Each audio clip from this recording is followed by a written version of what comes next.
Why does it hurt so much when the day breaks?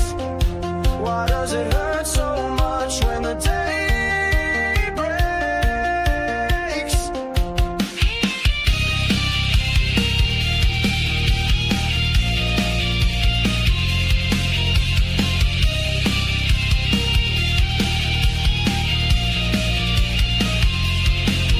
It's the Cornbread Man Morning Show on your radio. It's the Cornbread Man Morning Show. It's the Cornbread Man Morning Show on your radio. It's the Cornbread Man Morning Show.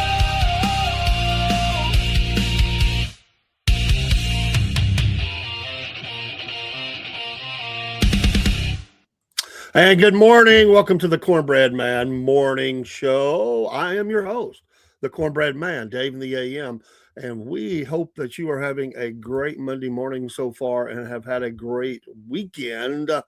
Cold weather is on the way. It's still relatively warm outside for what we've been having, but the temperatures are going to fall and it'll be rather cold tonight. So we're going to get a cold, at least nighttime, 20s start to the new year, which is quickly approaching us. 2026 is almost here. We didn't broadcast on the yesterday, but except in the morning, we were asked to come to work. So we actually, someone was sick. There's a lot of sickness going around, folks. I've saw some postings about it. I've talked to people.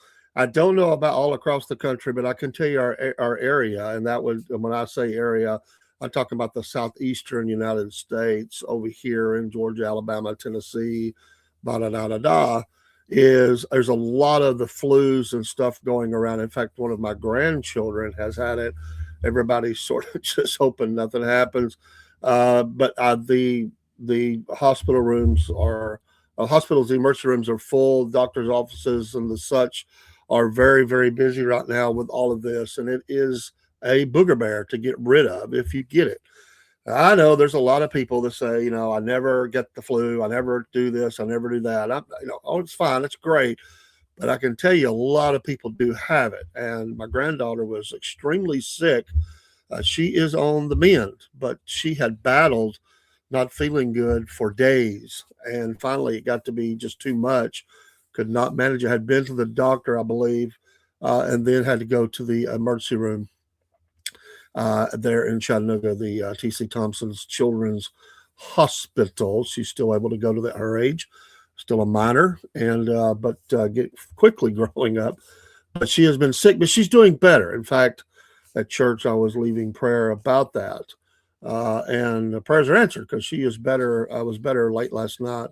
Was feeling better, but I think still kind of recovery. Kids, they got it's just so their immune systems are so great. They really do recover very quickly on a lot of things. It gets tougher for us as we get older in some cases, but I was reading posts late last night of people who were saying what they're dealing with. And so anyway, take care of yourself out there. It is that time of year, obviously a lot of viruses and stuff, but different types of flus. She had the B type flu, is my understanding. And I've never known her to be down too much. She's pretty robust and able to go, but this one got her. So just hoping for her recovery, which she has now. Hoping my wife didn't get it because they had spent some time together, been in the same car over a few days before that. So far, so good. So far, so good. She is okay, and we're thankful for that. That would not be good on her because she has had such a hard time. But be careful out there. It is that time of year. Slippery surfaces. A lot of the country is, getting hit with the snowstorms and ice storms and all of that. And you got to be careful. Get a little older, you fall down, start busting hips and ankles and knees and everything else. Saw someone who had to have a knee. I don't know them. Somehow they're connected to someone I know. They tore their knee up skiing. So that can happen too. Doing work around the house, you hit a slippery step, just going from there to the car, there to the mailbox, that black ice kind of thing. You don't even realize it's there. Take precautions in those type of things. You don't want to be hurt anytime, especially through the holidays. It was a busy weekend of sports. We will be talking about that tonight. We have on the racing hour, we have Scott Smith, a local driver. We have a number of interviews lined up. Of course, Miss Danielle Lohner has been in with us. We're really examining the dirt track scene, and we're blessed to have several that are interested in coming in and being with us and sharing their story. It's not our story, it's their story. And we're looking forward to that. For them talking about their career, sponsorships, because some of them race at different tracks even, so they can give us a perspective of that. We have been offered to be able to put the GoPro on one of the cars and get some first hand footage there, shots, and I appreciate that. That's really nice of them to do that. That he will be with us tonight about 5:30, 5:45. We usually kick off with the racing hour. Then we'll talk about sports. There was a lot of sports over the weekend. There'll be sports throughout, obviously, the first as football. Monday Night Football tonight will be Atlanta Falcons. Boy, they're, I mean, they're wondering about the scheduling now, but we're wrapping up the regular season just about there, and then the playoffs will begin. Of course, college football playoffs are continuing. The bowls have been going on, and now we're going to see the next phase of the college football playoffs, and we'll see how those teams do. Politically, same old smorgasbord. The president is trying to bring the peace deal home, and here we go again. We're very close. We're right on the doorstep. Both parties seem interested. We got a couple of sensitive issues we got to work through, but we think we're there. I'm not buying it. I just don't think that. I don't think that either side is truly wanting peace, because they're not going to agree to the terms. One, Putin does. He's got the leverage. He's not. He's wanting to get more of the Donbass and different areas, and Zelensky is not wanting to cede land. So they agree on about maybe 18 points, 17, 18 points on the 20-point plan, and then here we go. So it's the Mar-a-Lago, calls into Russia. Zelensky visited over. They're all playing nice, saying great things. The president, though, did throw caution in the wind and say, if we don't get peace now, millions are going to die, and probably will. I mean, there's a lot that have died, or casualties or whatever in this war, and it will probably continue because I don't really think that either side, these two men are not going to give in. It's going to have to take some changes, I believe, and I have seen where the Ukrainians have built these huge trenches, a series of them for 31 miles, trying to limit the ability of the Russians to come across with tanks. And there's drones there. There's all kinds of ways they're doing that because they know they can't. The manpower is a problem. Yeah, they fought valiantly. I give them that. I mean, they have fought valiantly, but it's really a mess for for both sides. Really, I mean, the Russians, they just have more to throw at them, and they just the troops are cannon fodder. They just keep throwing them out there and throwing them out there, and they'll just keep doing that. And Zelensky's side, of course, financially, it's a disaster for them to try to continue, but manpower wise is probably really the biggest part because they just don't have as much to throw out there. I mean, we know they've jerked the boys and old men off the streets, injured or forced out there on both sides before they're really ready to go. There's definitely been stories leaked out about men on crutches who are back on the front lines, in the trenches or wherever, firing guns. I mean, they're still highly injured, but just throwing them out there, cannon fodder. So I don't think much is going to happen with that. I would be shocked. I just think it's a nothing burger. I don't think. Certainly the president wants that and is to be able to say we brought peace. Certainly the world would like to see. I mean, who wants to sit back and watch the carnage that's continuing? The people suffer, the old people, just families. We know Christians and churches and pastors that are, we know people connected. Their families are in the regions of that part of Ukraine that have suffered so mightily. And our heart goes out, on the ground level, people are people. No one wants war to come to their neighborhood. No one wants to be woken up by the drones and missile carnage that's coming into the cities, targeting schools, shopping centers, apartment buildings from the Russians. And, you're speaking peace, but when you look at what's going on, they're sending massive amounts on both sides. The president even alluded to that. There were explosions in Russia that were, he said, I can't say for sure, basically.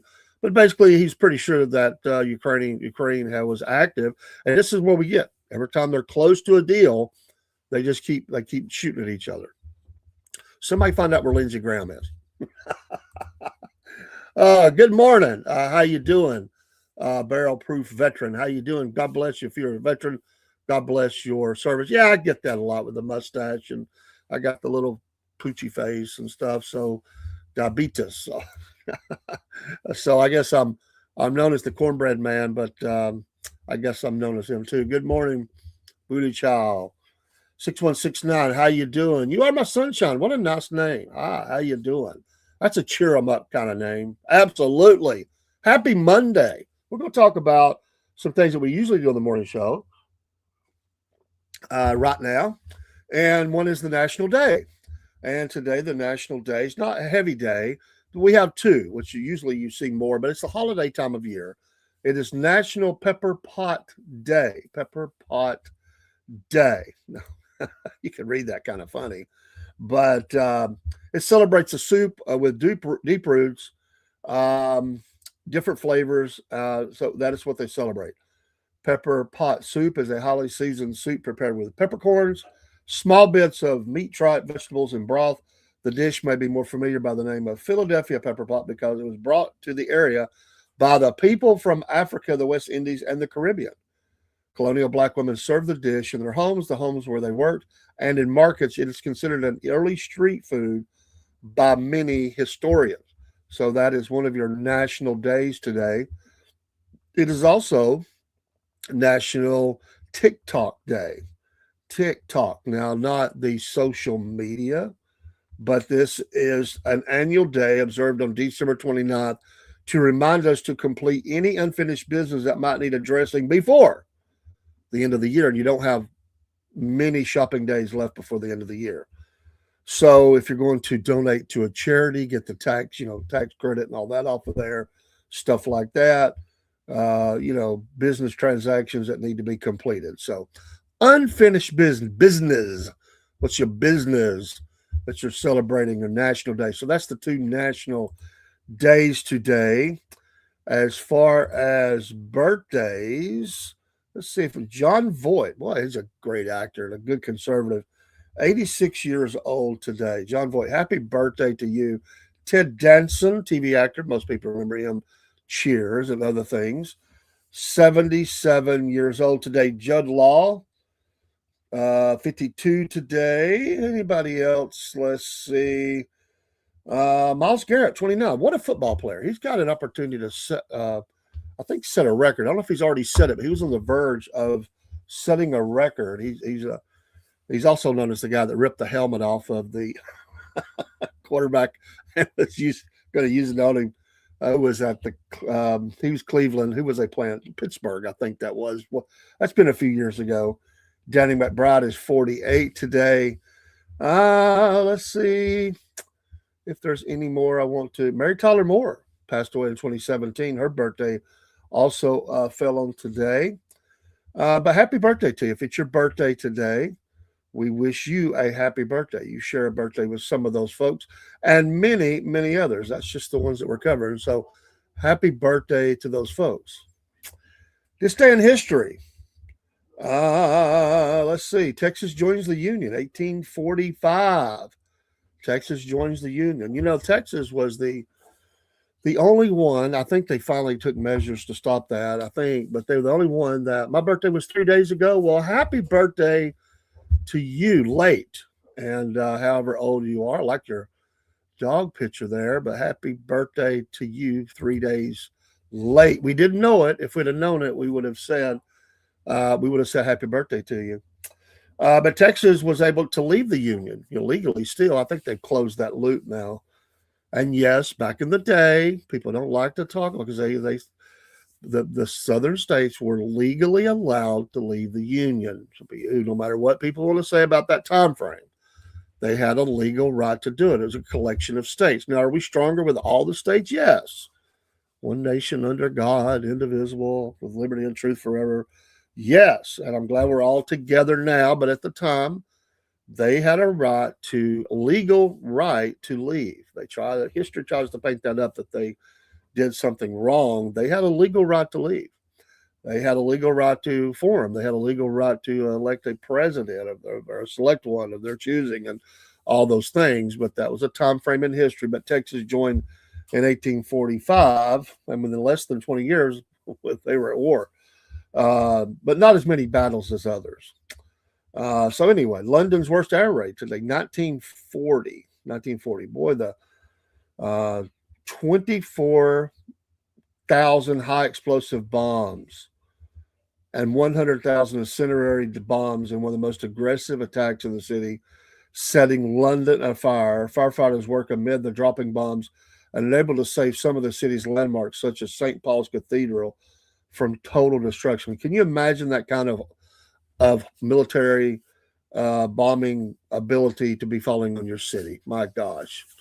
Well, like I said, war is no good. People suffer. People die.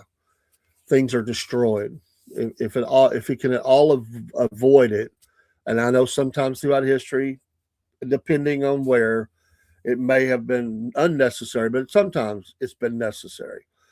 But I just don't like that. No, nobody should like that. And yeah, this land is my land. This land is your land. Exactly. Let's just not argue. We can disagree. We can disagree. Nobody's going to think exactly alike.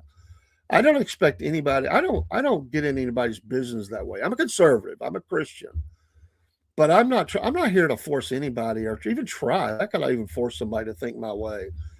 That's between you and your maker and you and God. Obviously, we have a desire to help win people, and a mission to help people from Christ to win people. But you can't force anybody. I mean, they're either going to or they're not. We just present the information and pray for people. But you know what? I got friends from all backgrounds. I have friends that are believers, friends that are not believers. I got friends that are all over the political spectrum. We don't argue. We agree to disagree on certain things.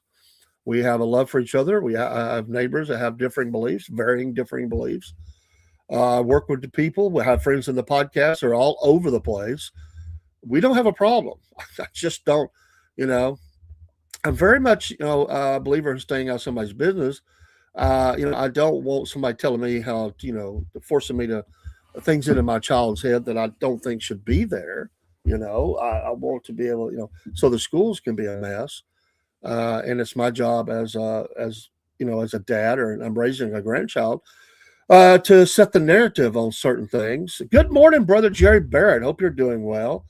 Let's go do some blood work and see what Emery has to say about it. Well, prayers to you, my friend. I hope that your blood work goes well, Pastor Jerry Barrett, down in God's country. Yes. There's a lot of areas that's God's country, but we say that. It's a wonderful area. And blessings to your wife. We pray all that works out well. You know what? They're going to have start. You have spent some. You should have like frequent visit miles with Emery. After a while, you should start getting discounts.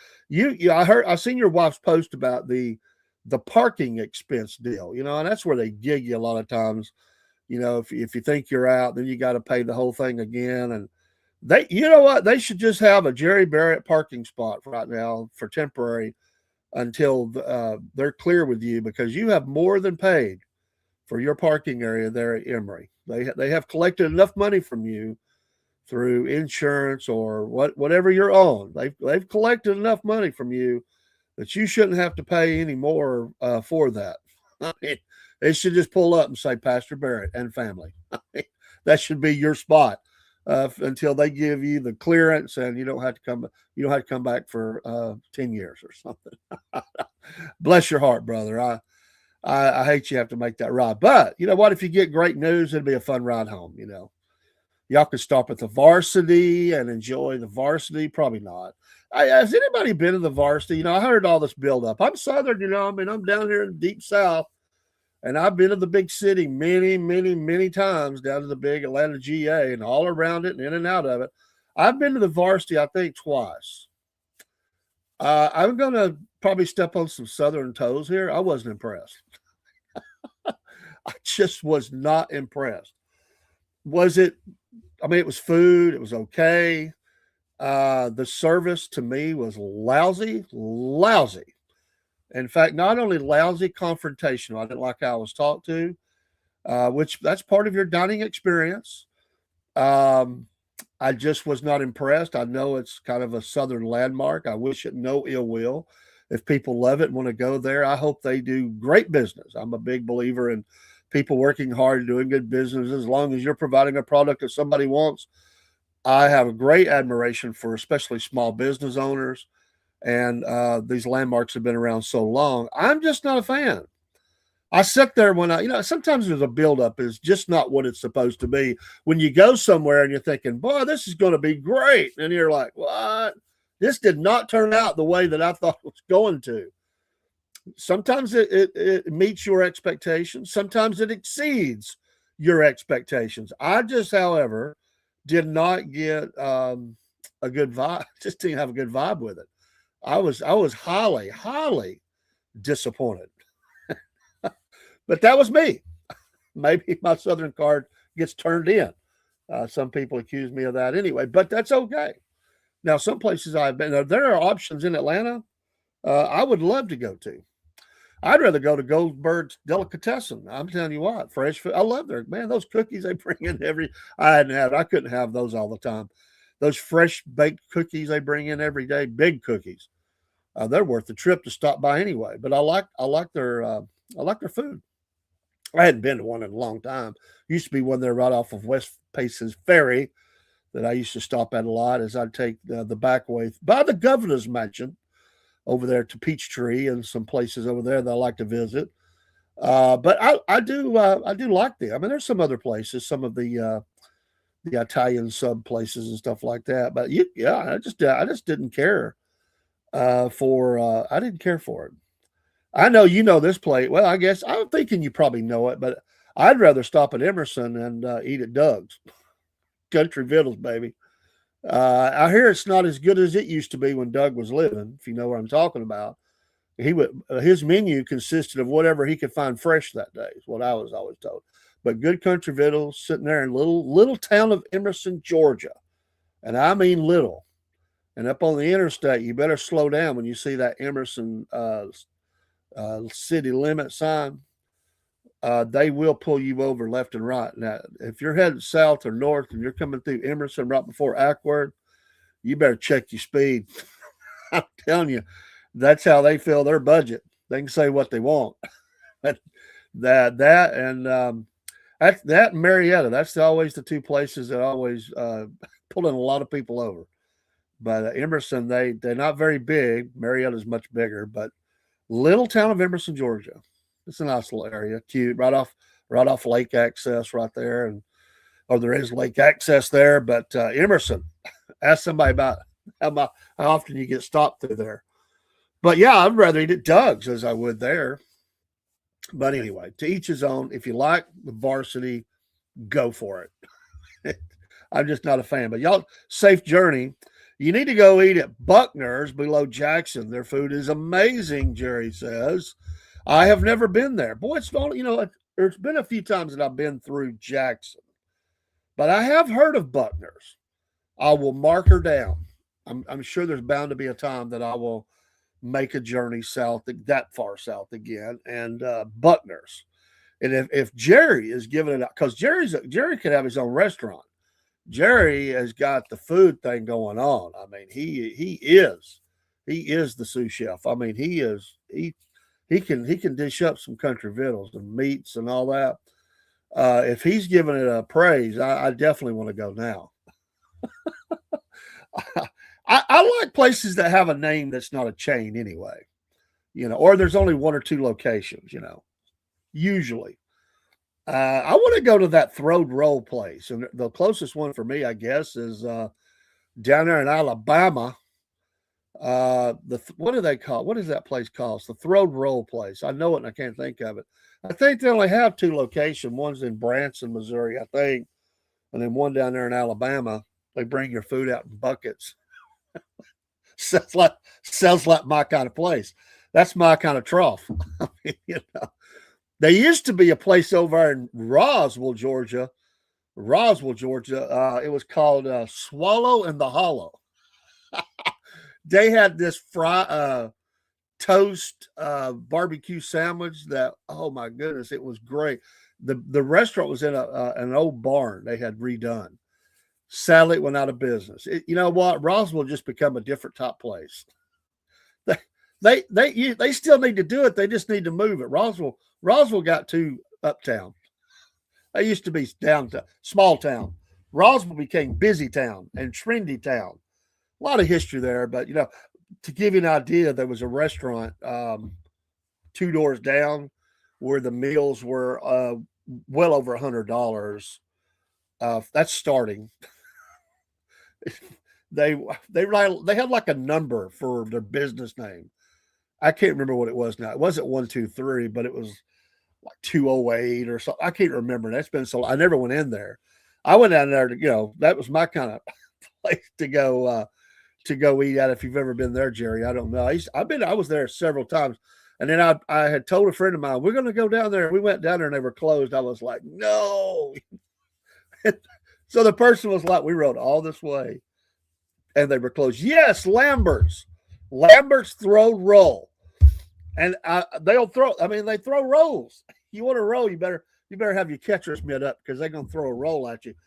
And I believe, if I remember right, because I've never been there, they bring your food around in kind of the bucket. It kind of reminds me of if you've ever been to, what is that, the Hatfield McCoys up in Pigeon Forge, Sevierville Pigeon Forge. I think that's, I've been in there, and if I remember right, they brought the food out in buckets there. But that's right, Jerry. That's right. We know our restaurants. Oh, you got to know where you got, when I'm going into town, I want to know, first of all, I want to know a good deal and I want to know what's good. Good food and a good deal. I'm thrifty. You know, I don't mind paying a little bit, but I'm not walking in a place and paying $100 for a meal. I mean, come on. I'll go back and cook it myself. Give me a steak, baked tater. I don't mind paying a little bit more, especially if I'm traveling or I'm out of town. Jerry says he's about to cook 15 gallons of stew and smoke a bunch of meat. And folks, if you're in the vicinity of what is your golly, I can't think of it right now. It's not Oxford you're at. It's oh my goodness, I just went blank. But if you're in the area of within 30, 40, 50 miles of Jerry, you need to go ahead and make an order. And throw it in there, brother. I can't think of the name of the town. Well, it ain't really a town, it's an area. Jerry probably has to drive the ways to go to town. That's what when you're out in the country, town, you just here, I'm suburb. Here, people are my wife, bless her heart. My wife at one time in her life, she thought store was everyday stop. What are you doing? Just make a list.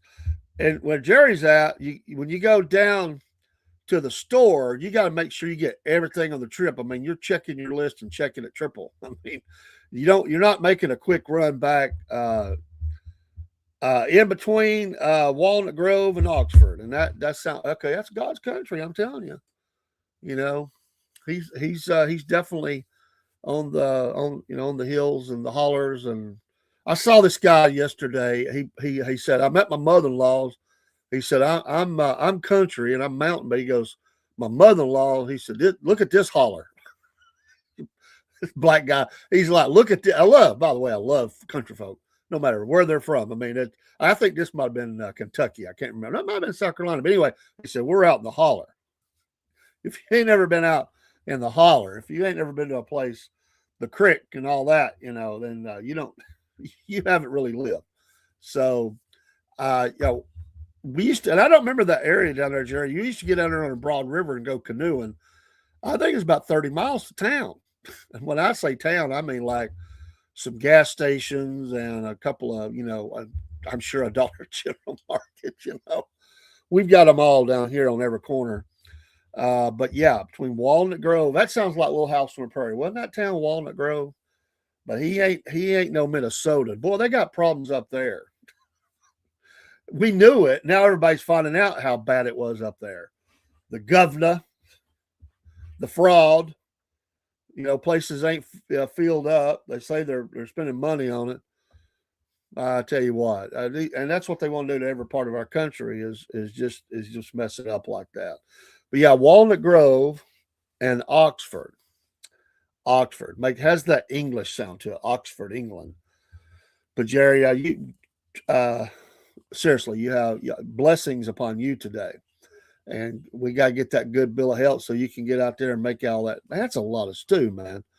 15 gallons of stew. I have this image of the old wagon train, and Jerry's out there with the big pot, and all the cowboys are riding in, and he's got this big old tub of green beans going on, stirring it with a huge stick. Telling them they'll get it when it's ready, When the dinner bell rings, and they used to do that, then you eat, Now eat until the dinner bell rings. No early entry. Oxford is the birthplace of Emory University. Okay, I didn't know that.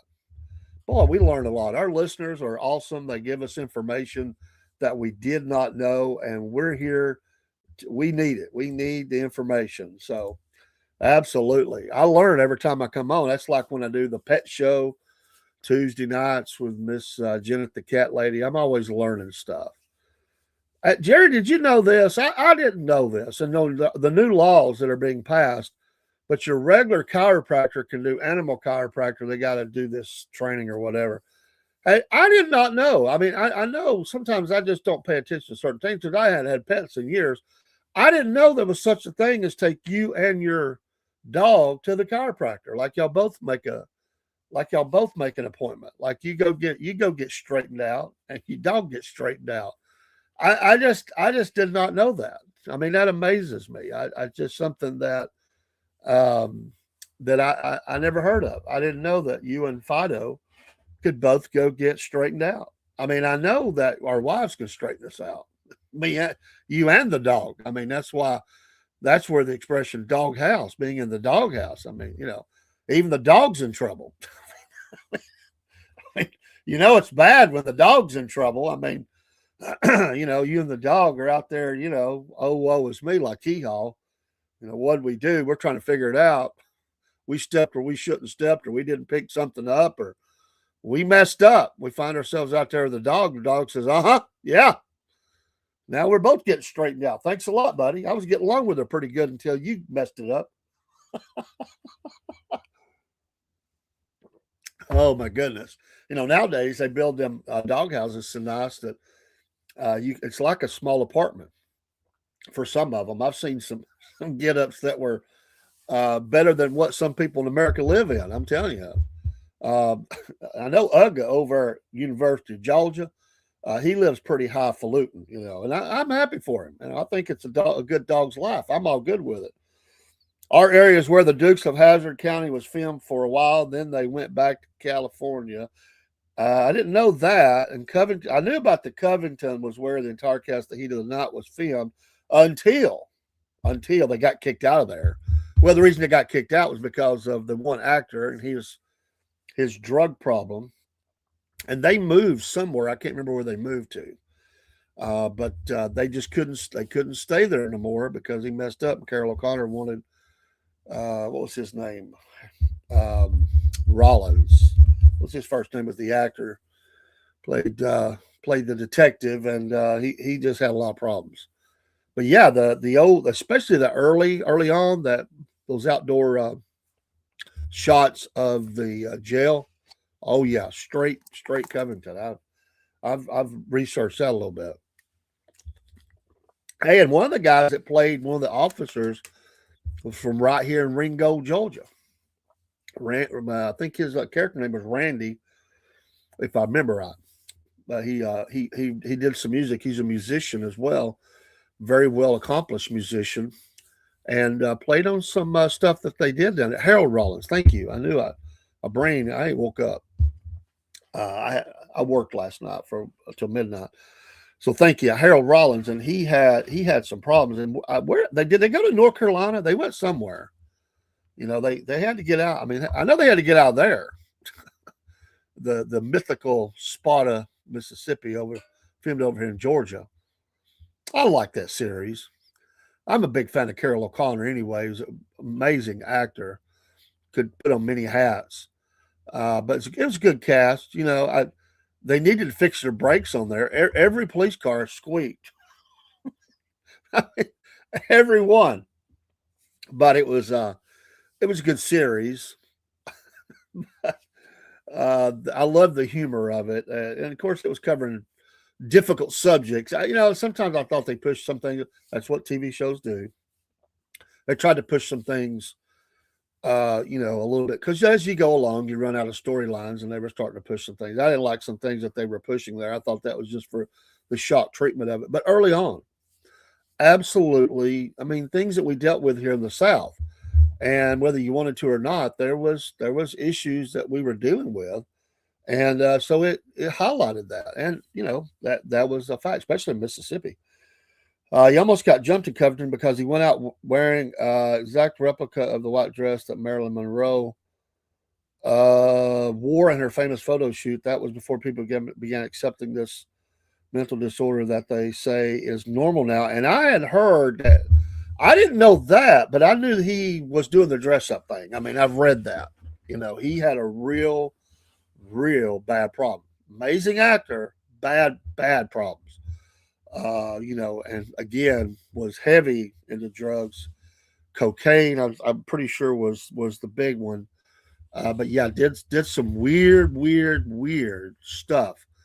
And yeah, that ain't gonna play well in your city. So I don't know if he was always like that, or that the drugs just made it worse. I kind of think that was probably was there, for a long time. But he tried to stand by, his actor buddy, but it cost him a little bit. I mean, that was hard. I mean, it really did push the series. I mean, out of town. Uh, here, Jerry. I agree. Which I never saw the picture. I don't want to see the picture, but um, yeah, I'm sure not on the. You reckon he and Big Mike ever hung out? I probably will get myself in trouble. Big Mike, you know. But yeah, we've had some. Georgia has been a place for movies and TV shows, and that's increased. Obviously, there's some areas that's trying to take some of that business out of Georgia, and I'm not saying that's a bad thing. We probably just don't need all that mess here. They always talk about the tax, the money that's being brought in for Georgia, but they give a lot of tax breaks, to get these people in here out of Hollywood and other places. There's some places that's battling us for that and offering bigger deals, and some of that business has shifted to other areas. I was reading an article about that here recently, that Georgia has not. It still does a lot of business, but they've lost some.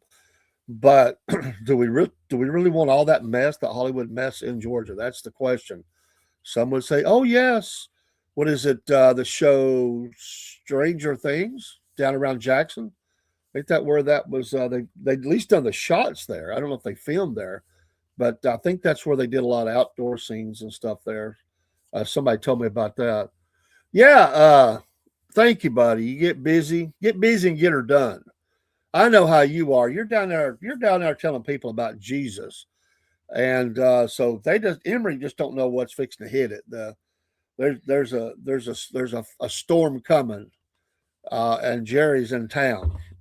the the old song, "The boys are back in town," but Jerry and Jesus, they're coming into town, and Jerry's there. I mean, Jesus is always there, but Jerry's coming in to be the mouthpiece, and he's going to be telling people about Jesus and remind them where they need to be with the Lord, and to quit all this foolishness and sin and get right. And he's going to lift somebody's spirits up today that's sick or whatever, and let his light shine. It's not under a bushel, no. And you have a blessed day out there, you and your lovely wife. She ought to get some extra payment for being able to drive all that way. I mean, my wife would always ask me about driving in Atlanta. And she'd say, "I'll drive some." I'd let her drive all the way home. Once I got out of the city, we'd stop. I just didn't like her driving in the city. She would get very nervous about some of this. I'd tell her to close her eyes. I'd say, look at your phone, pray, close your eyes, because the next 4 or 5 miles, I'm going to have to drive a little differently than I normally do. We got to fight all this interstate traffic, and I got to get people that want to let you in. You got to fight for your rights. You got to take those lanes and let them know they're not going to win. You're going to do it. I mean, it's me and you. I'm taking that spot. And my wife would be like, "Oh, David," and she just I say, just hang on. It's going to be okay. But your wife, if she's doing all that driving, she ought to get some sort of a NASCAR honorarium or something. I mean, I know how it is to drive down there. It ain't no, they don't care. They don't care to hurt your feelings. They don't care to threaten you. They don't care to, that horn thing, that's just minor down there, expected. But you gotta drive like a man down there. I mean, they don't play. You got to let them know we're not. I'll catch up a lot of my praying when I ride with other people. I think my wife did for sure. Oh, you remember when they had, before you go, you remember they finally filled it filled the hole in Marietta on the interstate 75 South. There was a hole in the interstate. I knew where it was at. I couldn't imagine how many front ends got destroyed. It was in the right 2 or 3 lanes, and a lot of times I was getting off at Marietta, and seriously, we can't fill a hole in? That's crazy. But yeah, you gotta. It's like any city, but Atlanta ranks up there with all of them. I mean, you drive different when you come back home. You got to slow yourself down. You got to unwind and say, "I'm not in Atlanta anymore. I'm back home," because you're driving aggressive, fast. It feels like a video game. It's like about the time now. I don't. You're coming in from a different direction. I know 85, I guess. So you coming at 85? I ought to be coming down 75, and about the time you hit Ackworth, that's about the time it starts getting a little cray cray, and you just you just become a different person. You have to. If you don't, you don't get nowhere. They don't care. It is like a NASCAR race or something. It's like, here we go. I kind of developed my routine, so I already knew ahead of time. And in Atlanta, you better know where you're getting off way ahead of time. And it's still a fight. You don't want to be in the far right, left-hand lane trying to get to the far right-hand lane in the quarter mile. That's death trap.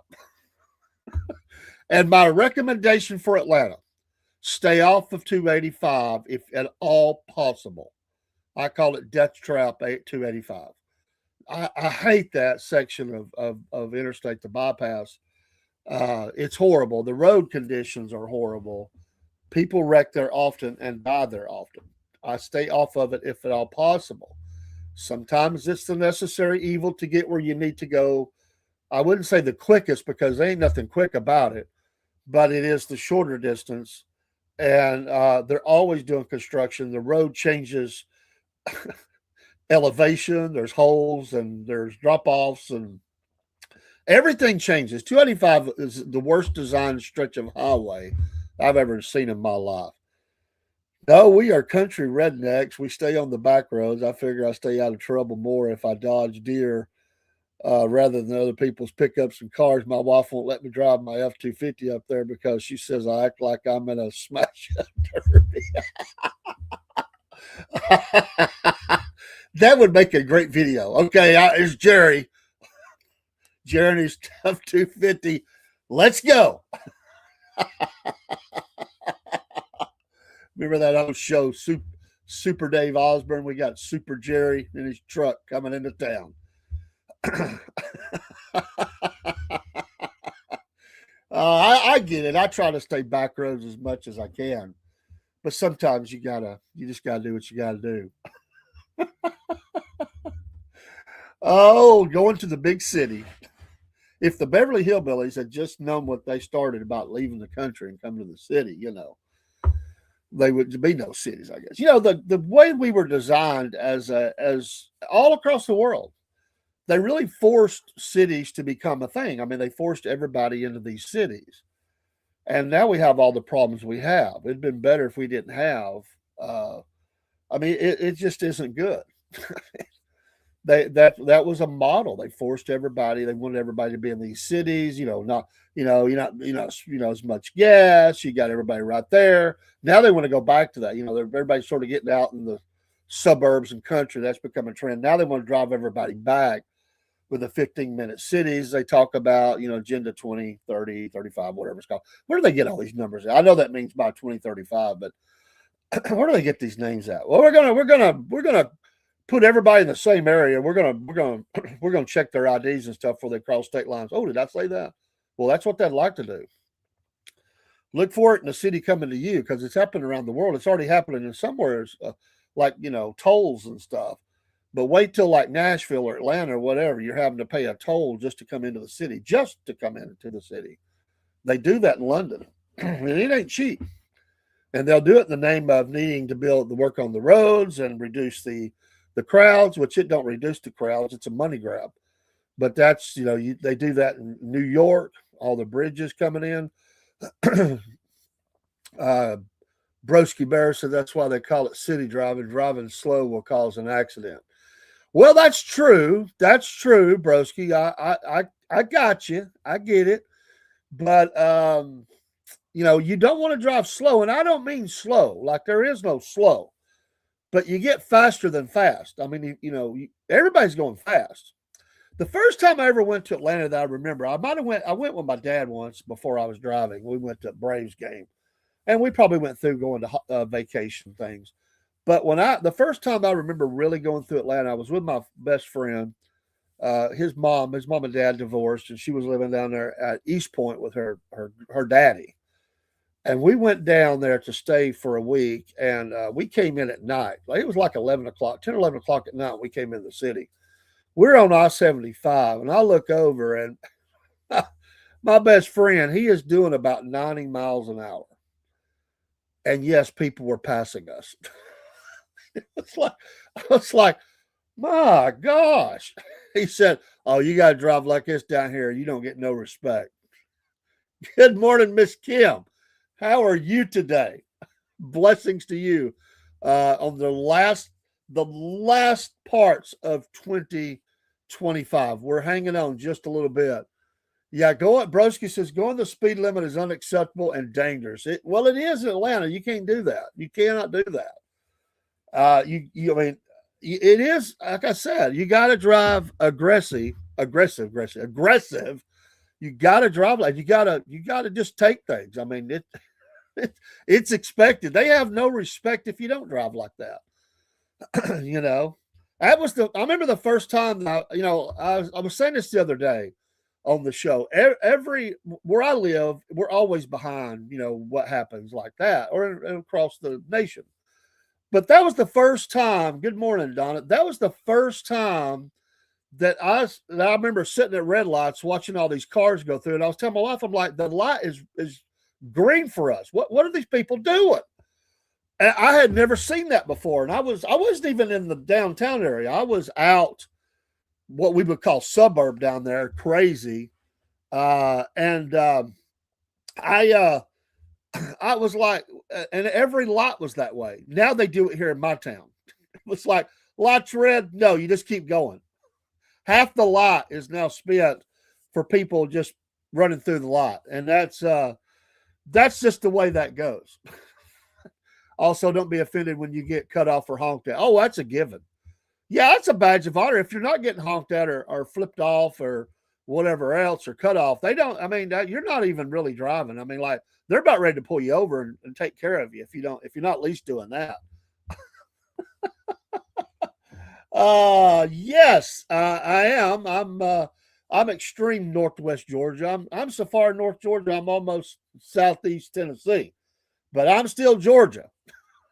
But I get down to other parts of Georgia quite often. And so I know how it be. I used to go to Atlanta a lot. I used to go down to explore.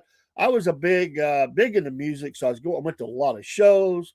I'd go to collectible record shops. I was big into sports, so I was going to sporting events, sports shops, sports. I say the bar part. I never was big on bars that much, but I did go to what we call a sports bar to watch all these. I thought it was great to go and watch all these different games on, eat pizza, and and have beer. Yeah, I did. I did do that. Bumpkins need not apply. Well, no, you got to drive like you city folk when you get to city. I mean, you got to do that.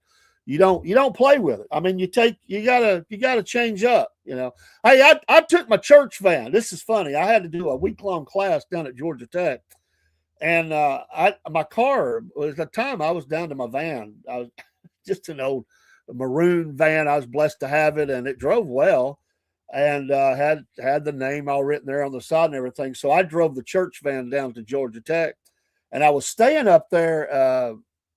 Let's see, I did that twice, actually. Once I was staying up there on the Braves exit. That's my company didn't want to pay the prices down in the heart of the city. So but it actually worked out. It was right before the 285 entrance, and I was in and out really quick. I mean, I loved it. It was perfect. I stayed up there at a Holiday Inn or something like that. I can't remember now. But anyway, I drive that van around. I remember the first time I drove in there, Georgia Tech parking deck, which I was a little afraid the van wouldn't fit. It's pretty low, but my antenna was hitting everything through there. But I did drive it up in there. But I was telling somebody back at work, I said, I didn't have a bit of problem with Atlanta this time, with church van. He goes, well, of course not, man. They're afraid God's going to get on to them if they hit that church van. So they were afraid. I said, I never, because I never got flipped off. I never got told, I was number one, or they didn't honk at me. Did not happen the whole week. And they said, well, even though there's a lot of rough people in Atlanta, there's still a bunch of people afraid God's going to get on to them if they do something to God's people. And so he said, I'm sure even the police wouldn't even want to pull you over if you're speeding, because everybody speeds, you know. If you're not speeding, you're not driving in the big city. What's a speed limit? If you're not, I went to a Braves game once. I got off there, you know, this is the old stadium, you know. Well, I say old. This is Fulton County Stadium was gone. I went to that. This was, I think, was Turner Field. But anyway, I went down there and I was sitting in line, and I had dealt with Atlanta police officers before. But I'm going to tell you who don't play. Who's a step above Atlanta police officers? That's the motorcycle police officers. They got that hard helmet on. They go to another level. They're like shock troops. And I was sitting there and I was watching. We were all in line, and the police officer, he's got the motorcycle right. He's waving people forward. Well, there was this old man in front of me. Bless his heart, he looked like he was probably about 75, 80 years old, and he didn't move up right away. The guy said, "Let's go," you know, and the guy didn't move. Like, he hesitated. I don't know why he hesitated. This is before cell phones. This goes back a way. This guy, he didn't have no cell phone. He just hesitated. I was right behind this guy. That officer got in his window, like he's in there with that motorcycle helmet on. He has screamed at that guy. I mean, I saw the guy just jumping and shaking. He said, "I said move now." And he's like, "I will arrest you. You know, you're holding up traffic." And I'm thinking, dude, all we had to do was move up, 50 feet. I was like, my gosh. I rode by that guy. I was like this, like, I don't even want to look at you. I used to park there at a parking deck right there off of the interstate. And you had to walk a little bit. But here's the thing. I did the whole park under the motel down there one time to go in the stadium. Bad move. You get stuck. So I did some research and started looking. And if I got out of a Braves game, I could walk up. That was, I don't know, half a mile. I don't know what it was. Probably a half a mile from the stadium to this spot. And my wife, I would, because my wife would be like, "Can't you park any closer?" And I'd be like, "Listen, this is better." The first time I did this, I was walking on a wing and a prayer anyway, because I hadn't really tested the theory. It was an idea that I had, but I had to sell it to my wife like I knew what I was talking about. And she had her doubts, because she was like, can't you drop me off? And then no, it's good. It's a good exercise for us. And, we'll park here. And I said, where I park at, we're going to get right out of here. And my wife was like, oh my gosh, how much further, but we did it. And sure enough, coming back, all the traffic was stuck. Where I parked at in that parking deck, it was closed when you came in, but when you went out, they had another gate they would open up. I parked in the spot right beside that gate, which nobody wanted. I don't know why. And I guess with that closed gate, they thought they were going to be stuck. But no, I'd park there. They open the gates. You're right out, and you go drive across the bridge, and you're right there on 75. It was perfect. But I had to do a lot of convincing of my wife that was the case, because she didn't like walking long distances. I had to convince her, Donna says, "I've been to Norcross, Georgia, where the Plaid Folk Art Company is. I authored my books with." Oh, okay. Norcross. I've been through Norcross a bit. Broski, ever driven? No, I haven't. I can say I've never been to Jersey. I've never been there. I probably would look like an idiot. The Cross Bronx Expressway. No, I've watched some mob movies though, and I think I probably understand what you're talking about. I had a friend that went to the Statue of Liberty once, and apparently he got in the wrong lane, and they had to stop traffic for him to switch lanes because he was in the wrong lane. He said that was a bad day. Everybody gave him heck, from the police to the drivers to everybody else. I mean, he said he was getting hollered at, "Go back to Georgia, idiot." And I had some people I knew that was in Boston, and there's the first time they ever seen a roundabout. This roundabout had something like 8 lanes or something. And every time you went around, you paid $7. He could never get over. He had went through this roundabout 3 times, $7 each time. And finally, the police, laughing, stopped the traffic, let him get over. They didn't know how to get over. Apparently, they didn't know. You just got to take it. You just got to go. "I'm coming in. Get ready, because here I come. I'm coming in." You can't maneuver and change lanes quick enough in a pickup. Well, you can. You just have to fight. But Georgia has some rough spots. They do. I hope, Miss Kim, I hope you're doing well today. I hope you have a fantastic Christmas and everybody else here. And we get ready for New Year's. Y'all got any New Year's plans? Going to go to any parties, dinner parties, or you just going to weather it out at home and uh, but have a celebration? Do you watch the ball drop? My mom was always we had to watch that all the time. Don, I live in New Jersey. Traffic is nuts. Get out of the way. Oh man, I can only imagine. I have never been there. I would hate. You know, what I feel bad for is people that like make deliveries and stuff and driving in that. Of course, with a big truck, I mean, what are you going to do? You going to hit them? I mean, they kind of just take the lane as well. But that could be difficult.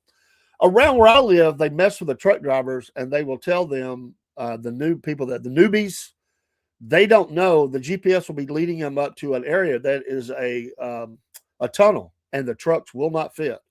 And I have seen 18 wheelers get stuck in that little area and it's a bad day. They have signage, but sometimes they just don't see it. I mean, there's a little town near me that's the same way. It goes under a train trestle and trucks will not fit there. And it's fairly often we get trucks that are stuck and it shuts the city down. It's a little town, but it's a mess. But we're praying for her then. I am so sorry to hear that. I was just mentioning that I have I got family that's been sick with the flu. I mean, it's it down around my area.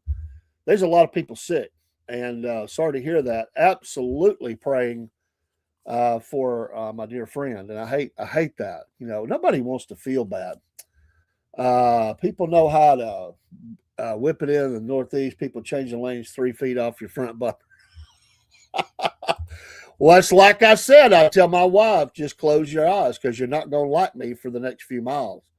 It's the only way that I could get anywhere. You know, you got to just fight for your right. I mean, you know, I'm coming in.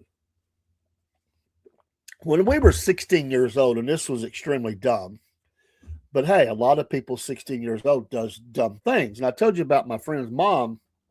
She lived in Atlanta after his parents divorced, and he would go down there and visit her. And yeah, that's what I'm hearing. It is bad, bad, bad. All the doctors' offices are filled, the emergency rooms. It's really bad. My granddaughter is recovering from it right now, and she never goes to the doctor. She went to the doctor and the ER, and it is really bad. So who wants to be sick? It's a horrible thing. But we were down in Atlanta.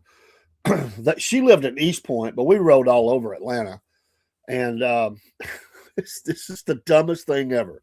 Like we were two out. I mean, his mom was living in East Point, but he was kind of an out of towner because he wasn't down there all the time. She had just moved there, and we're up on the interstate, and for kicks and giggles, which was stupid. I'll admit it. Ignorance of youth. I don't know why we chose this guy. And we just decided we would give him a hard time. I don't know why. Just rebellion. I don't know. And so my friend, my best friend, God rest in peace. He was murdered when we were both 21. So this goes a long time ago. We were 16 at the time. And no, he didn't do anything to deserve being murdered. He was murdered. It was a family domestic, and I lost my brother in life. He's been dead a long time. But anyway, he could do some crazy stuff. He was a big cut up. He really just did things for laughs, but he flipped this guy off. I mean, I was like, I didn't even, he just did it. So I'm there, I'm partner in crime because I'm in the car. And I'm like, what are you doing that for? He said, I'll just pick at this guy. Well, this guy, he didn't take it well. I don't know how you're supposed to take that. And I remember it was a convertible. The guy had his top down. And so we're like stuck in traffic, but we're like, you know, kind of doing this business where you're, you know, he flips the guy off and the guy flips him back off. And I'm like, okay, I would never do that. My dad would have taken my hand off of my arm if I'd ever done that. But, you know, two different kind of values of families, and his family would have thought it's funny. My dad would have killed me if I'd done it. But here I am. I'm a partner in crime. I'm away from home. And I'm thinking, this ain't funny, but yeah, flu A is rampant, Miss Donna says. So So y'all be safe out there. But so they get into this flipping out each other off thing, and they're hollering things. It's interstate, you can't hear. But the guy's like, he's like, when he get ahead of us, he was leaned over the back of his seat, flipping my buddy off. Well, at some point, it got, tempers flared. It got a little intense in my buddy. He noticed this guy looked like he was in a rage.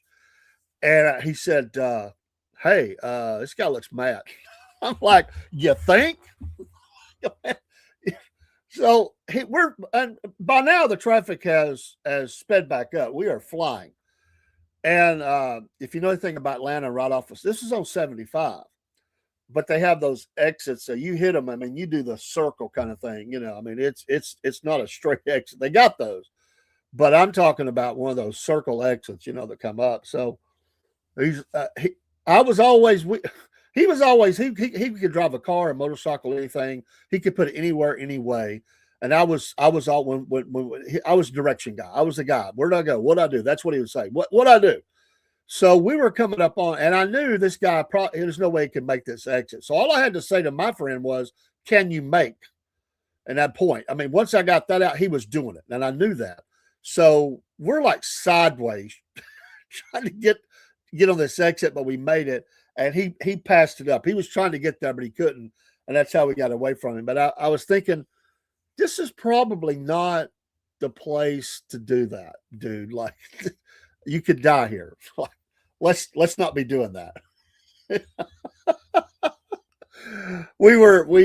He had a motorcycle. We had been away. His motorcycle had broken, and he had these next door neighbors. I didn't realize how cray they were, but they were great at fixing. You ever had to do that? Like somebody you don't really want to deal with them. They're a little crazy, but they really good at mechanicing or something. Well, that's the way he was. He couldn't fix his motorcycle, so they fixed it for him. We got back. They did some extra stuff to it too. They like souped it up. I mean, we went out by the airport and we threw her down. I mean, we were flying at midnight.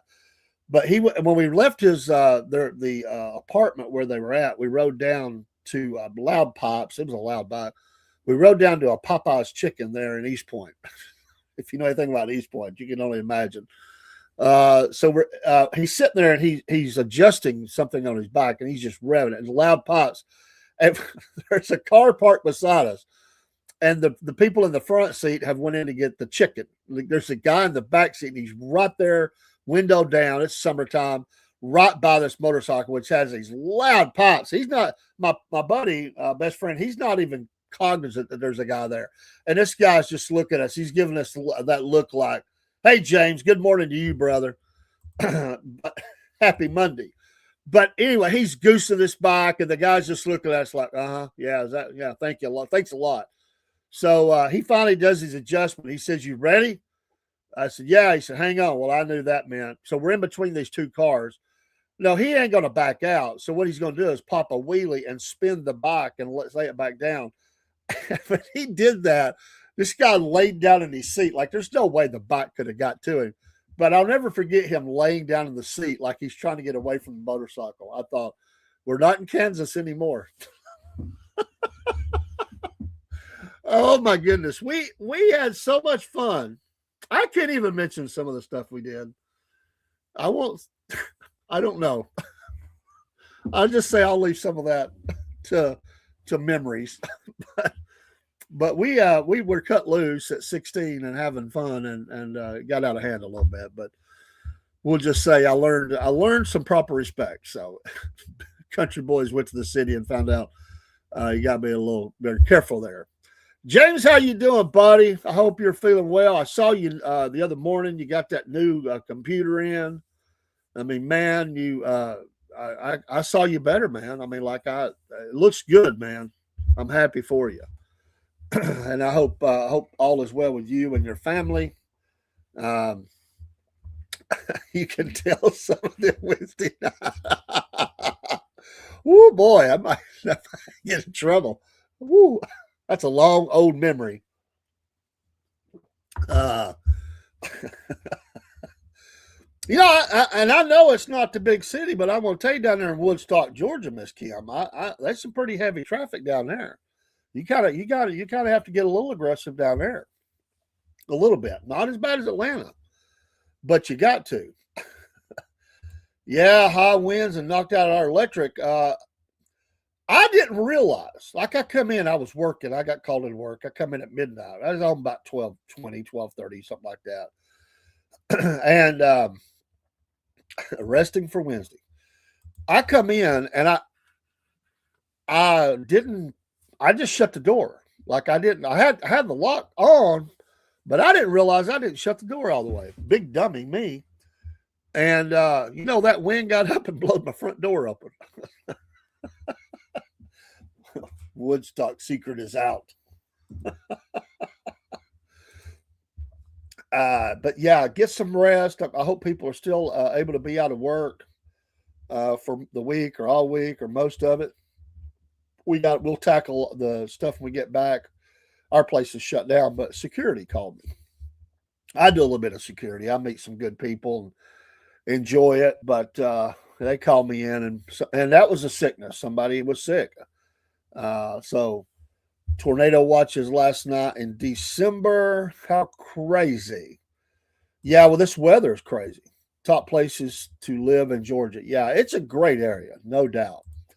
And but yeah, it's getting busy. It's getting real busy. I remember years ago, I went out to the to let's see, very east Georgia, and I guess it was down there around. It was not Savannah, but it was within range. It's a military base out there. They had a lot of military coming back into the country from overseas, and they were building these subdivisions to be ready for it. And they were just all built up and ready to go. They were just waiting on the troops to get there. But it was a pastor friend of mine. I just met him, but he took me all around, and we visited some of the places there. And he was showing me how much his town was going to change within a matter of a few months because they were starting to get a lot of people from overseas that had been over there for a long time with wars and stuff were coming home.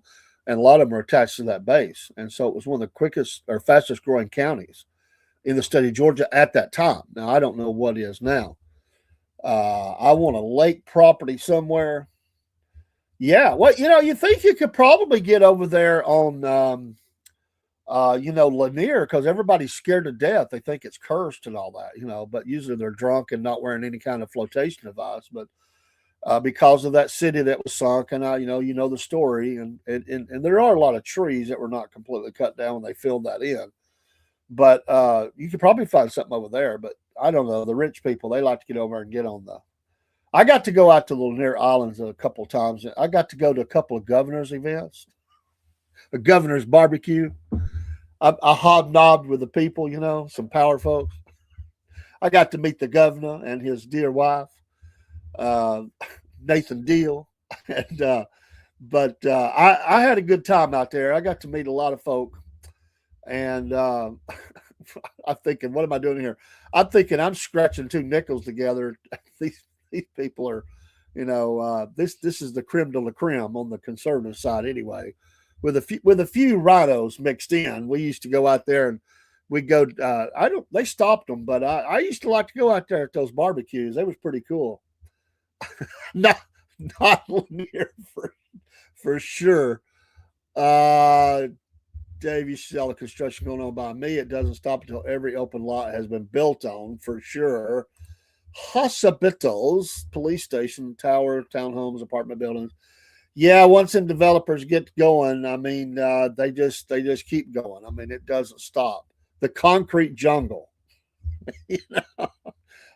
I enjoy the sound of jackhammers and dirt on your highway and mud and everything else for a long time. And those great orange construction barrels, they grow, they mate and grow. And we have them. They started here in Chattanooga area, and we have not seen them ever completely gone on the interstates. And we have one of the worst interstate design changes that have ever been made. I hate it. They spent tons of money. This is in Tennessee. It's not on the Georgia side. You cross just out of Georgia as you meet this horrible interchange that they came up with. We needed it expanded and all that, but it is a death trap. In fact, there's people died there in that area. But yeah, I'm enjoying being off today. We do got I got a couple of family little things going on today. We'll be on tonight. I didn't broadcast last night, as I said. I was at work. I tried to tool around the internet and check on some folks, but there's a lot of people not on Sunday night. But I'm sure that I know James. Is this movie night for you? Is Monday movie night? I think is that Sunday night? I think it's Monday night, right? You got the old movie thing going on. James does the movies. Um, let's see. Yeah, call it Spaghetti Junction, and it's yeah, and that's what it feels like. I remember the first time I ever went 285 over there, where you go back onto 85. Uh, that's one of those areas I told my wife to just close her eyes. And they're always doing construction there. I have taken a wrong turn by accident because the signage was horrible, and I missed it. And I told my wife, I said, I'm going to be driving aggressively for the next 20 minutes to get back to where we need to be. So just look at your phone. And I said, I got to do what I got to do. It was a mess. But yeah, I don't like that area. I don't like it. Up there around Jimmy Carter Boulevard. That's the first time, not being disparaging or anything like that. Full disclosure here. Check the box. I'm not, but Jimmy Carter Boulevard was the first store I went into where I could not understand the clerk at all. At all. Obviously from out of country. Obviously. And he thought I was asking for money. My accent, I don't know. He didn't understand me. And I was like, what are you talking about? No money. That's all I understood he said. No money. What? You don't want mine? He's getting mad. What are you talking about, dude? I don't understand you. You don't understand me. I was like, what did I say? I'm looking at people. Somebody told me, they said, he thinks that you want money from him. I said, no, I'm trying to buy gas. What did I say? I still don't know. We got our gas, though. I think the guy still thought I was trying to rip him off. Nothing about Atlanta made me want to go there. I caught the feel of the South. I think I'm in the wrong skin tone to go there. Any reason to go there? Well, if you want to go sporting event or concerts or something like that, you might have a business thing, training. I've done that. By the way, Broski, I told you the Bears are going to lose to the 49ers. I'm not a 49ers fan. It was a great game, but I told you. Wasn't going to happen. But your Bears are almost there. The dollar was held out there with a fishing pole. You almost won that game. Almost. I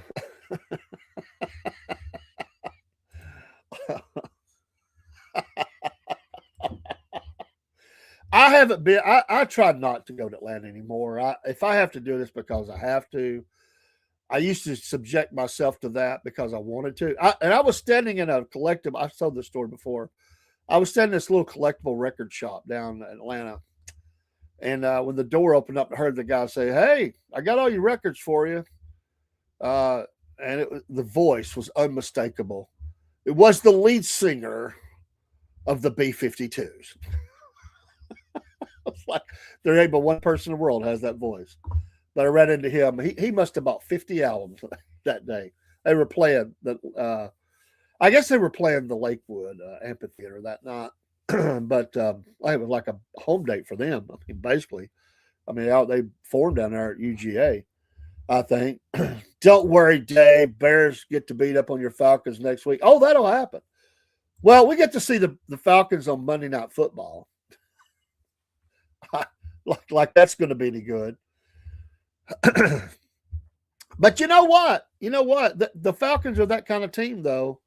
If they can hurt you, they'll have a horrible season. But if they can hurt your team, they'll do it because they'd like to do that because they ain't ever going anywhere. So they like to be a spoiler. I don't know that we could spoil you, but I think the Bears are kind of needing to win now. I mean, like It could be bad for them. I mean, they need to win. I think they're in the play. Are they in the playoffs? But they were trying to get hold on to the lead or whatever. I haven't looked today. I'll have to look that up. But I've been busy. Oh, next season. I'm sorry. Well, I was just giving you a hard time. I want to be next week. Oh, but I didn't get to watch the game, but I did see this. Well, I saw a highlight or two of the game. But is that game in Atlanta or in Chicago? Chicago. I haven't looked at next year's schedule. So you're a fan. You've already looked ahead, looked at next season. You got your little pocket game day calendar, ready to go.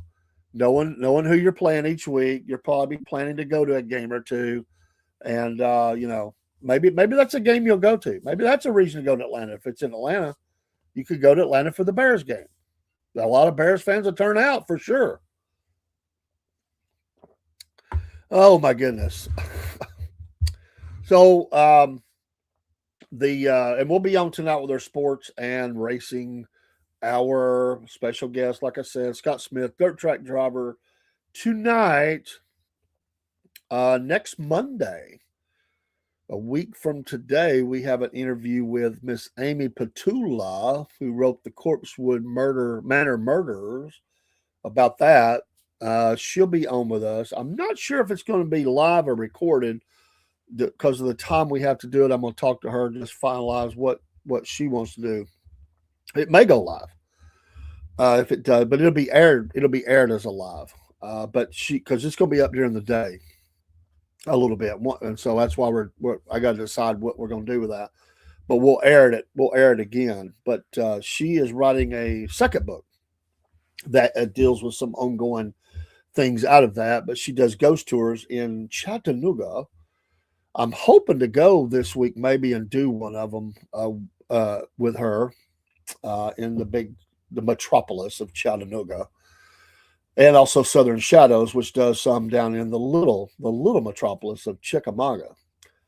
And our history show is going to be covering. We got some footage. Me and Biscuit Boy, we went out and we did some footage in the park, the National Battlefield, and ran into some nice folks out there. The weather was fantastic. It's changing now, but when we were out there on Friday, we went out there. It was beautiful. Just great weather. We had a good time. We met a lot of people hiking, walking out for the day with their animals, having a great time out. I realized how diseased those trees are in the National Battlefield. Trees down everywhere, widowmakers everywhere in that park. You got to really be careful. But it was a great day to get out and do some of that. We met some people from Texas who were visiting national parks for their son, who was doing a paper on a particular general, and had visited Vicksburg, was visiting Chickamauga, and then was going to Shiloh. Well, I love that's in Savannah, Tennessee. That's a great area, but it's nothing out there. The area of Buford Pusser, if you remember that, that was his area back in the day. Now they're trying to say he murdered his wife and all this. I don't know about all that. Who knows? But I did enjoy the movie Walking Tall, the original Walking Tall, not the redone one, but the original Walking Tall. I really enjoyed that. That was a lot of fun. I was 1974. 1974. We walked across after watching the movie, and we went to this record store. That's what they called them back then. But we bought a cassette tape of Merle Haggard's. What was that name of that album? I'm an Okie from Muskogee album, live. I wore that thing out. All of his hits and stuff live. That was a really. I love that. I don't know. I never knew my mom to be in the country a whole lot. I don't know why she chose that particular one. My mom was always more pop, Elvis, things like that. And she liked like Dolly and stuff. But I don't know why she bought that. Still this day, I think maybe she was buying it for my dad. He was bigger in the country than she was. But I remember I listened to it a lot. I remember my dad ever getting it up You remember back then they had these things, they were called dynamites or something like that. It was a radio with a cassette tape option, and they had the little handle came up. It was supposed to be like a plunger type thing. It was supposed to be built on this dynamite thing. And those were very popular at the time. You could get them in different colors. And if I remember right, ours was red, but you could get them in blue and yellow and red and probably another color or two. But we bought those at the old Kmart back in the day, which was a big retailer back in 1974. The blue light special. Kmart had your little diner. Those were actually pretty good little diners. Everybody go in there and pick up their. They had the little pharmacy, and you just had deals all over the place. They had the entertainment area. I mean, everybody went there and bought TVs and games and stuff like that. That was the big shopping place back in the day. Kmart's and Hills. Everybody went between the two in my town with a little bit of Otasco mixed in and probably something else. We never had to leave the city. We stay right here in my little town and we'd shop for everything. Which is all the same. Everybody had the same stuff. Man, but trying to afford that. I listened to this show, an audio show, Friday night. Was it Friday night or Saturday night? Saturday night, I listened to this audio show. And I was listening to the perspective of someone who is living here. I really enjoyed it. But they were living here and they're singing the praises of this new leader over the Sahel, that Western Africa sort of union out there with Burkina Faso and Mali. And I don't know. Anyway, he's kind of over that and singing his praises. And he is, that they know they've got terrorists. They wouldn't say the word, but they got terrorists.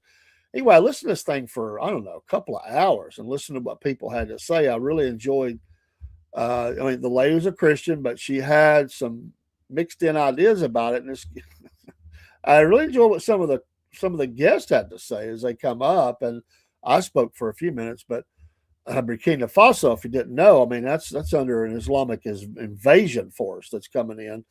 And they kicked the French out. She said it because of a bad deal, a bad trade deal, but the Russians have raised their flags in the town. We have missionaries on the ground. They've built schools and churches there and continuing to grow their ministry. And they already told us this months or a year ago. And they were talking about that, but she was making it seem like the Russians coming in was a good thing. And I'm thinking, no, it's not.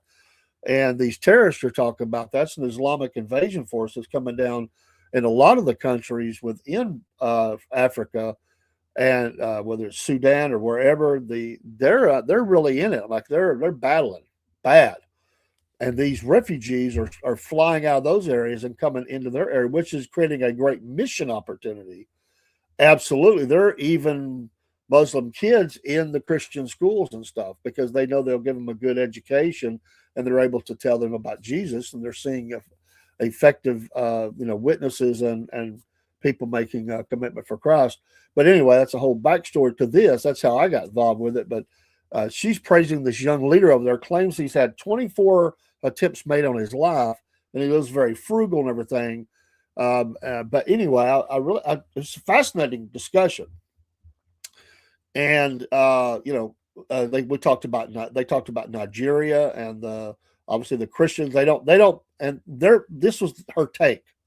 This was her take about our bombing of Nigeria. This is what they said. This is what they were saying. They're based here that the president's only bombing ISIS because he wants to invade Burkina Faso, Mali, and Niger. That they want the precious metals there. They want the zinc, the copper, the uranium, the gold, and all this. And it's an invasion preparatory force that's coming in. I'm like, you people have smoked something strange. We're not going to be landing C-130s there and going into an invasion of 3 African nations. Come on. That's not going to happen. But that is absolutely what there are people that are saying that's what he's doing. Fascinating. I'm going to talk about that on my news program. We're going to bring up some videos and stuff. I didn't get to do it last night. I'm hoping to bring that in tonight. So, but anyway, it is. I do need to wrap it up and get off of here and go get my wife up and help her. And we'll be back on soon but not working today. Off still as the plant is shut down.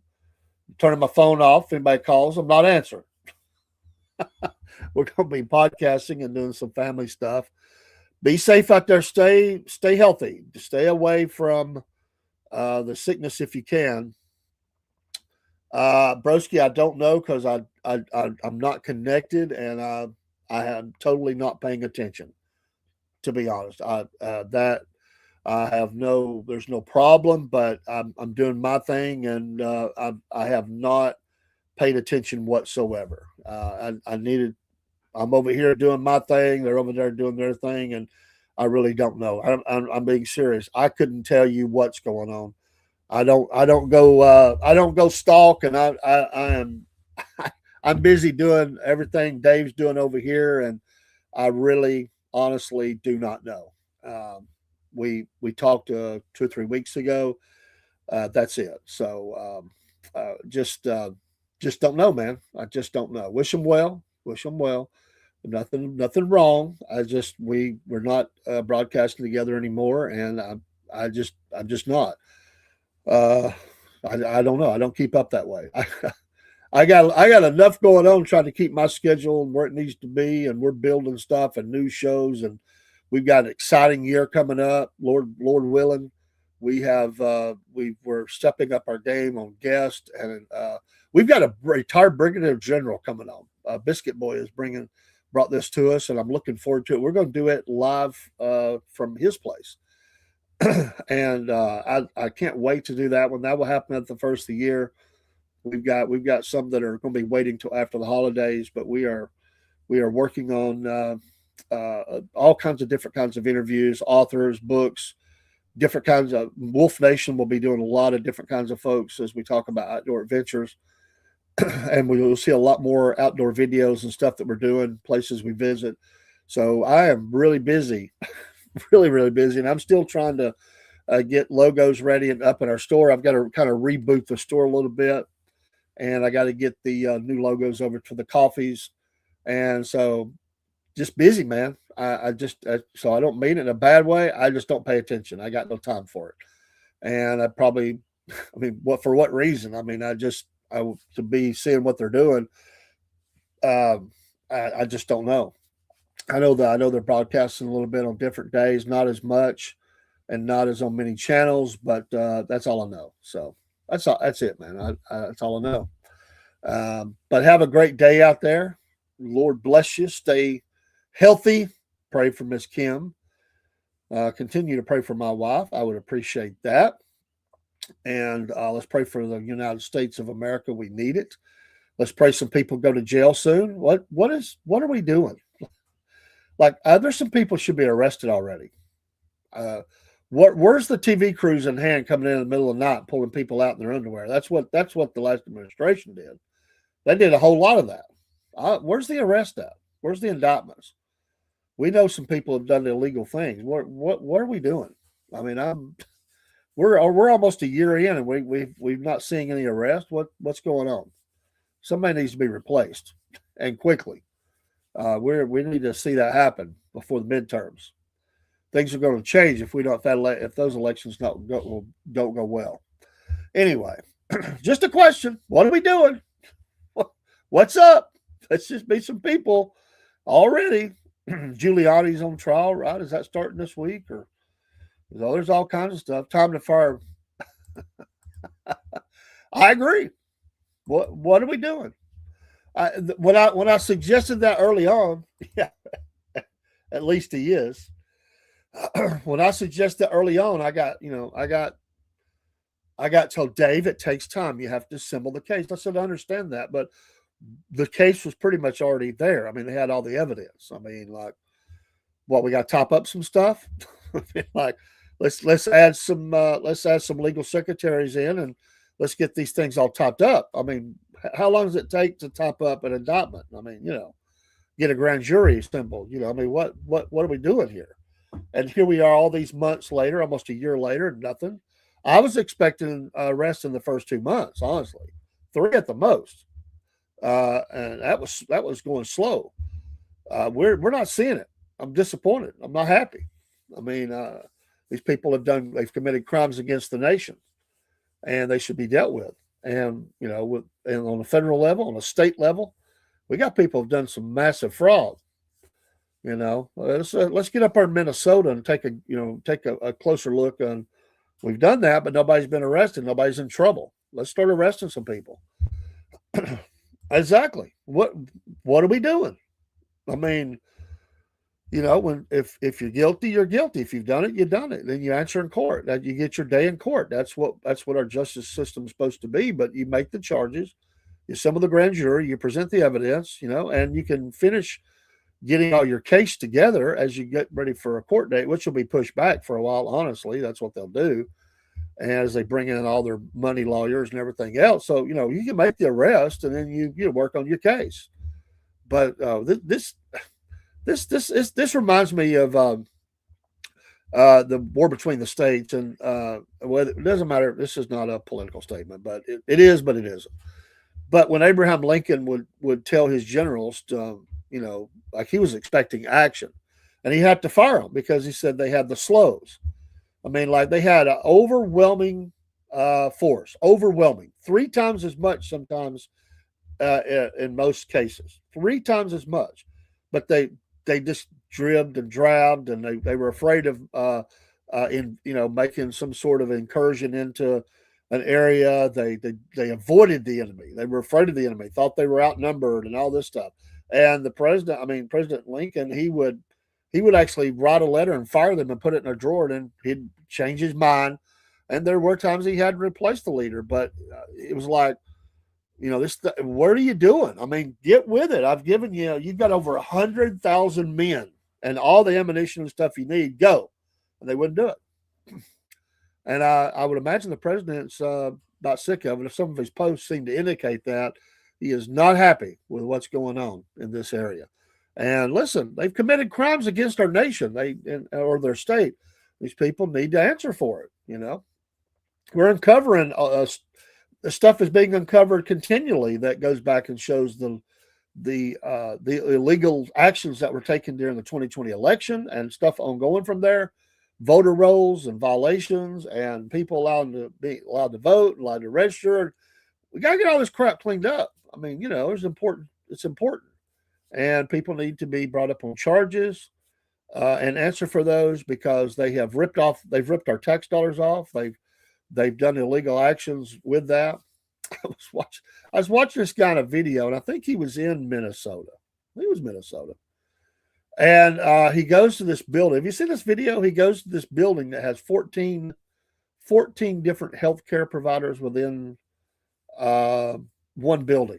And he's just going around asking how he can get some free healthcare. And they get mad and call the cops and say, he's in here trying to insinuate that we're all doing something illegal. And he goes, no, I was just in here trying to find out if I get some free healthcare. And nobody will give me an answer. And now they got the police there, and the police ran them out and said, we're gonna get you for disorderly conduct and trespassing and all this stuff. And he said, what, I can't come in here? I can't come in and ask the question? He showed it, got the video going on, and that's what happens. That's what's going on. So they ran him out. He never said anything out of the way. He didn't cause a scene. He just would walk in and say, is this where I can get some free health care? I need to sign up. How do I sign up? And they say, no, you need to leave. And if you see that video, you'll know why they told him to leave. They weren't giving free health care to him. It's very evident when you go look at it. But thank goodness for citizens that are stepping up and going to these places and asking questions. And that's what they said. So, well, he's just in here filming to cause a problem. No, I mean, he's getting a video out of it, sure, but he's showing what's going on in this building.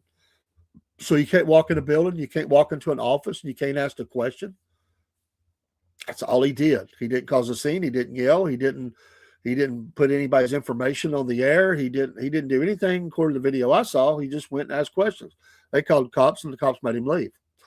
It's kind of like when Colton Moore in the 53rd District here in Georgia went down to Hartsville Airport and went down there. They found out down there, and he went down there asking questions, and they put him on the run. I mean, that's they brought the law in because he got video of all these people being flown in and different things about it. He had questions about it. What's going on here right in my state? And they and then later, they put him on the ground down there because he was trying to go into a joint session, and they had forbid him in that room, and they arrested him. I mean, this is where we're at, folks. This is where we're at. You start asking questions, they don't like that. They don't want you asking questions. They don't want you filming. They don't want you looking and seeing what's behind the door number 1, door number 2, door number 23. James talks about it up there in his Springfield and all the NGOs that are there. A crazy number. They don't want to answer for that. I mean, think of the billions and billions of dollars that have been wasted. It's absolutely, and who has benefited from that? How does the senator get rich, filthy rich? And I would say on all sides, how do they get rich on a salary of $100,000 or $200,000, whatever it is? A lot of it's around $175,000 or something like that. How do they get rich? How do they become multimillionaires? Let's do some looking into that. You've been there for 4 years and you're worth $30 million, or you've been there 6 years or whatever it is, you're worth $30 million, $40 million, $50 million. What's going on? Yeah, they have stocks and stuff, and they are bought into companies, but then they sold at the exact time. This has happened all over the place, that they knew that some of this stuff was going to be sold, stock splits and everything else, and they made a bunch of money, a ton of money. And they're going out, they're getting filthy rich while they're in there. And after, 6 years, they get a pension and free health care. And these are the people supposed to be representing us. Term limits, folks, term limits. There shouldn't be no free ride on that, because that's on our dime. But anyway, that's a whole other story. Get you fired up. Get your blood pressure up on a Monday. Have a great day out there. I do got some things I need to do. I'm glad I don't have to make deliveries to school. I don't have to go to work. And we're going to enjoy the day at home. Special guest tonight. Be looking forward to it. We'll talk about your Bears, broski, next season. We'll talk about that. We might show the Bears schedule for next season. We might just do that since you brought that up. Have a great day. Salute. Lord bless you. Be safe. Be sweet, as we say down here in the South. Yeah. There we go.